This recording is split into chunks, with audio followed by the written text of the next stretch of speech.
Good morning, friends.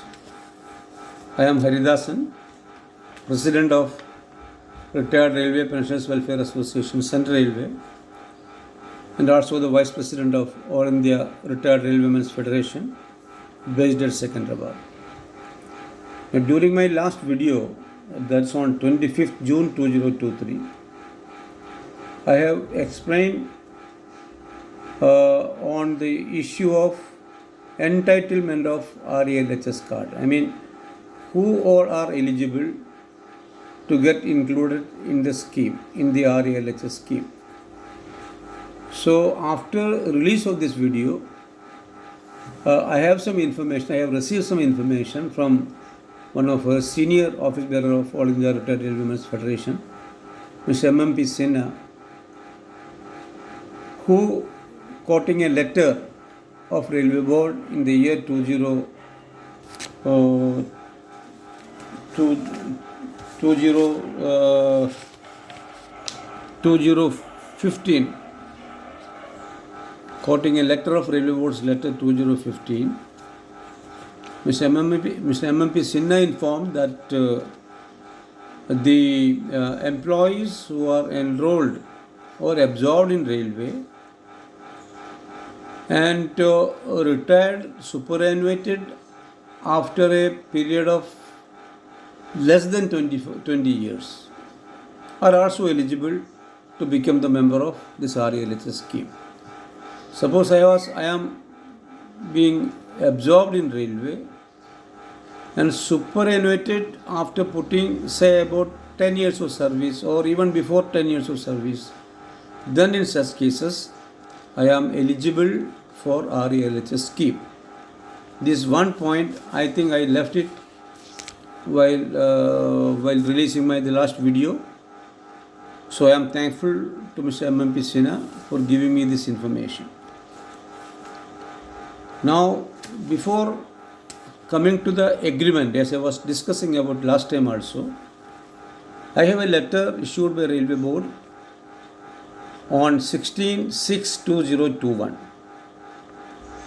regarding implementation of health delivery system and emergency treatment in railway empaneled private hospital revised instructions.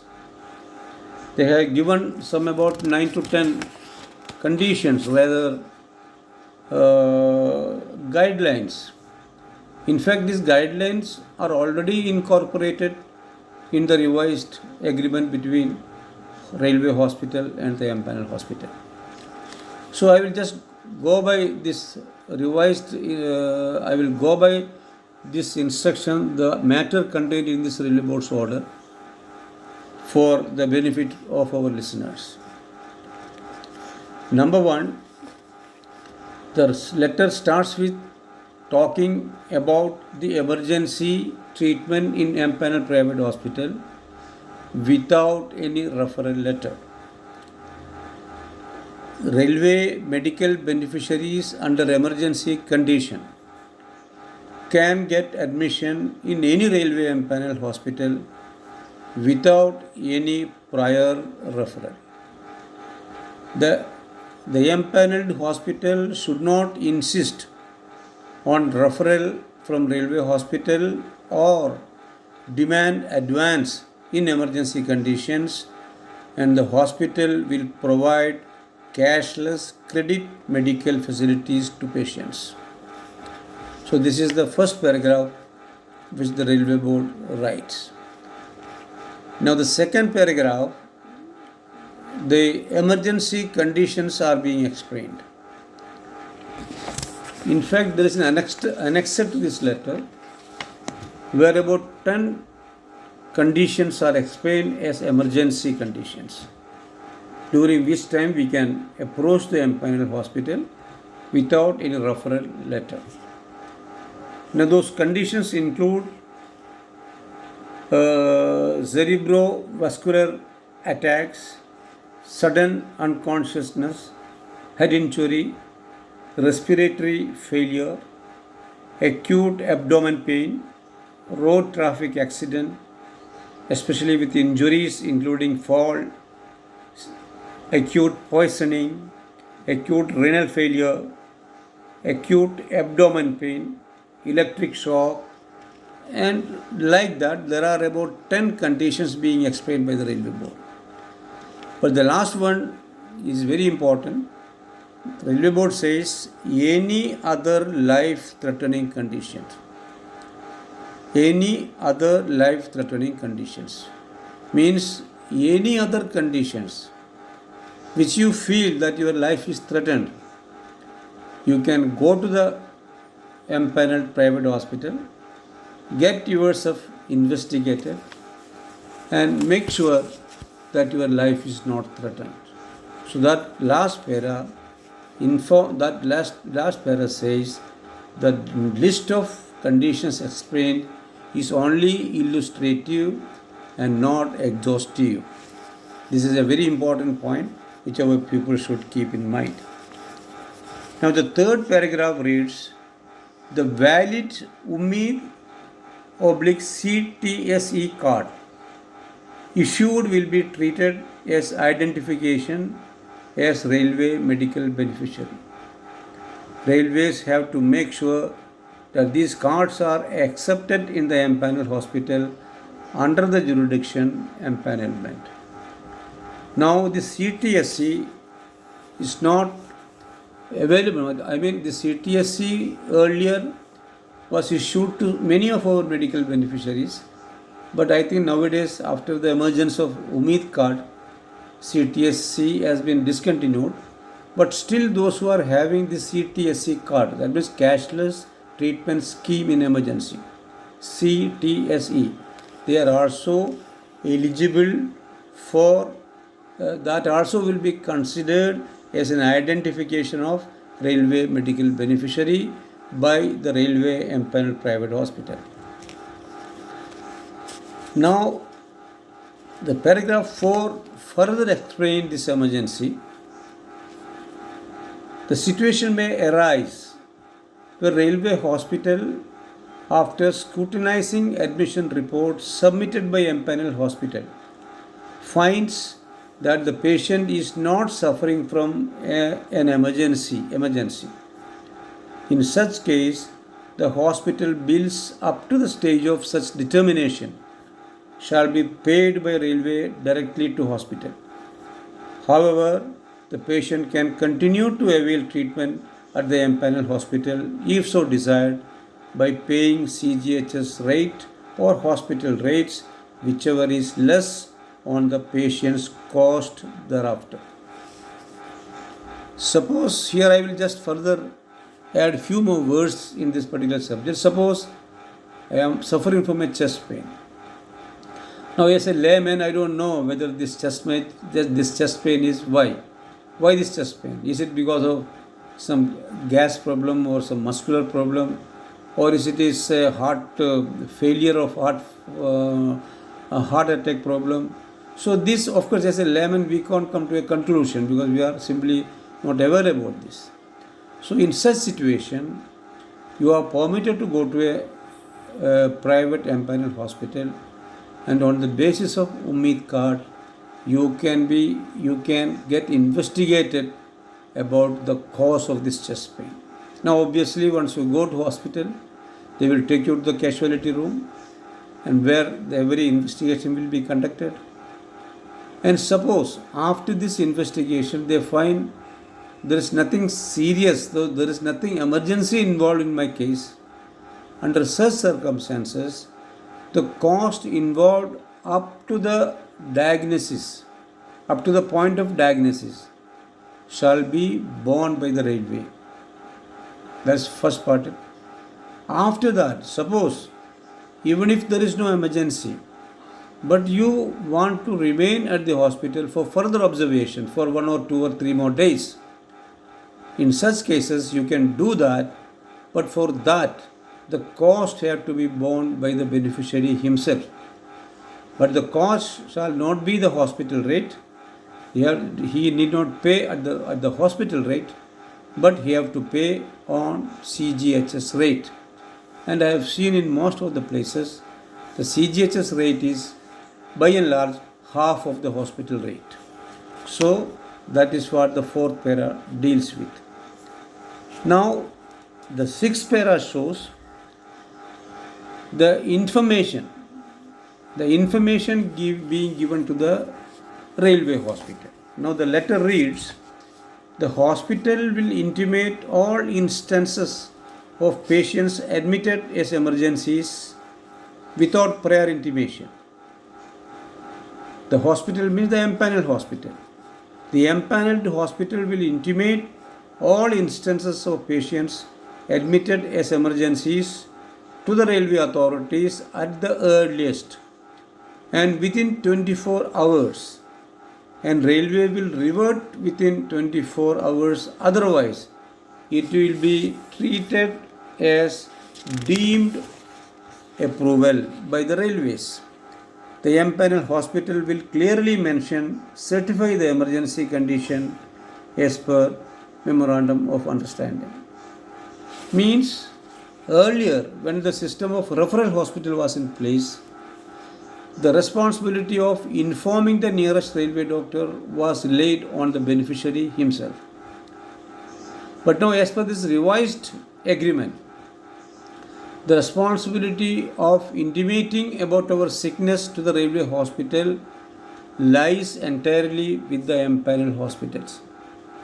And the railway board says one step further, they says if the railway hospital is not reverting back to the empaneled hospital and confirming the admission of the railway medical beneficiary in the empaneled hospital, even after a period of 2 days, so that will be taken, that will be deemed approval, that will be taken as deemed approval by the empaneled hospital, and the treatment and the treatment to the beneficiary should be allowed to continue without insisting any referral letter.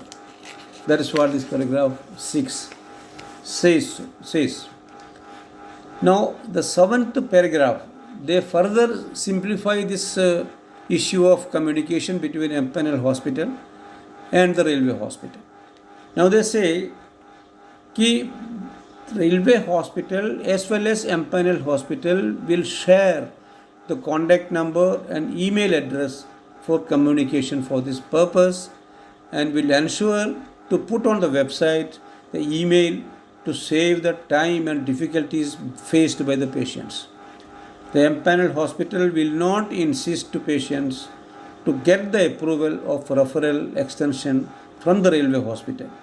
Same will be coordinated and approved on the contact number and email by the empaneled hospital and railway hospital. So I think that is amply clear.